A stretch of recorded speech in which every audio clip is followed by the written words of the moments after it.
where he's telling his experiences in his life. He's wrote a book. I think he's about 37, 38 years old. Um, and this particular one that I saw, I didn't know who he was. I had to do my research and find out who he was.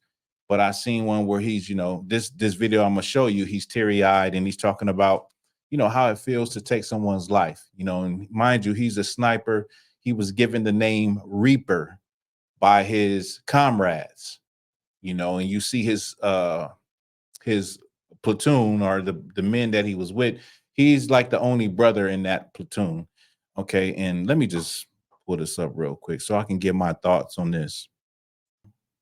Everybody I've ever taken out or anything, I've always felt bad about. I've always felt that, I guess coming from a religious background, I felt that it rips out a piece of your soul. I think that spiritually, we're all connected in some way, shape, or form. We all share one thing in common, and that's the soul. It was always weird to me that when a person wakes up, they have no idea that they're gonna die. And if they did, would they change their life leading up to that point? If there was no getting around the fact that you're going to die in 2 hours from now, what would you have changed differently? And that part is what I played with in my mind. Like, did they carry on about their day? Did they have a good day? I don't know, So it was weird in that aspect of like wondering their life prior to that. And I felt like I was a young guy killing grown men, which was weird to me too. It was just weird to kill someone that was like my dad's age. But I always felt remorse thereafter. I didn't show up to the guys. I didn't show anything until I got back, my last deployment. And that's where my wife saw me crying in the car after Cop died. You hear this brother talking about his experiences and, his beliefs about, how all people are connected. I don't believe that, by the way. Spiritually, I don't believe everybody's connected in a spiritual way in no shape or form or format. But this brother is going through it, right? He's going through the pain of thinking about the lives that he took, wondering if this person thought about what they were going to do later on, or what was their date like. This is the thing, though. What makes this brother different than a brother in Chirac, or a brother in Compton, or a brother in Little Haiti, or brothers? What makes this different? What makes him?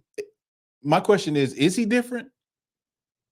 He's unaliving people of another nation in the name of patriotism, in the name of, fighting for freedom and for America.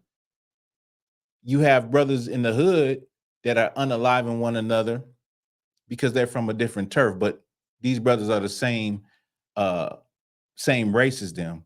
Is there any difference? Because I know in a patriot's mind or a white supremacist mind, they would count him as a hero. They would count this brother as a hero. And I'm not taking nothing away from this brother and his experiences, right? I'm not taking away. I don't have anything against this brother. When I just want to make that point while I make another point. Now, they would look at him as though he's a hero. He has 33 confirmed kills as a sniper. 33 confirmed kills. His gun is named Dirty Diana, right? What's the difference between him and a brother that's lost in the streets, that unalives or is hell-bent on unaliving someone that looks like him? There's nothing that is different. They're both wrong. They're both the same. He is no better than a brother that is unaliving his own brother just because he lives across the town and he lives on another turf. He lives on the other side of the street. He's no different. It's even worse because he's over there fighting for the freedoms of America. He's unaliving people that would have no problem with him. They would have no issue with him. You hear the stories about Black people in Vietnam, and the Viet Cong is telling them, Black man, go home. This is not your fight. But it's a damn shame that they will prop us up to go fight for a country that don't even love us. We go and fight for a country that don't care anything about us, but we have bled for America. We have been alive for America.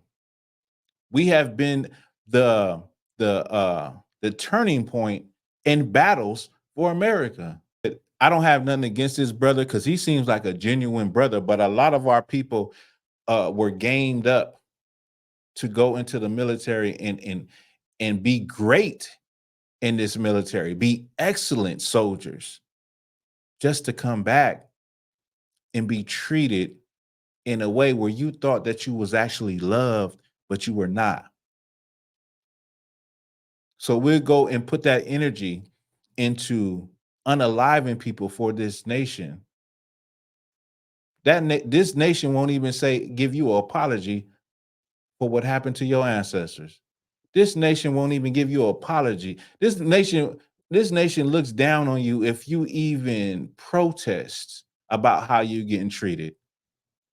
This nation tells you you don't deserve reparations. Meanwhile, they get given the Asians reparations. They're paying out money to the Israelis, millions of dollars a year. But they give you every excuse in the world not to have to admit the wrongs that they committed against your people. Of course, is it forsaking ourselves and working hard to be the top bottom slave, but our pimp America KKK still wants more from us. Right. They want more from us. And this brother is fighting for freedoms. He's unaliving people for Cardi B to come back and see black women, half naked at the BET Awards, to see your people destroyed. There's work to be done right in our communities. Listen, we don't have to go fight a war. Like a lot of black people think like this is like, if we decide that we do not want to be in the military, we don't want to fight for America and the freedoms and all of that, y'all get pressed and scared of what's going to happen if you stand up for yourself. You get pressed and scared and wondering if how you going to survive. We ain't never needed America to survive. That's a news flash. We have never needed America to survive. Where is the proof? The proof is right after we got out of slavery, during segregation. The proof is the early 1900s, 1911, when they built Weeksville, when they built, in the 1920s, when they built Black Wall Street, Rosewood. That's the proof. In order for us to survive, we don't actually need America.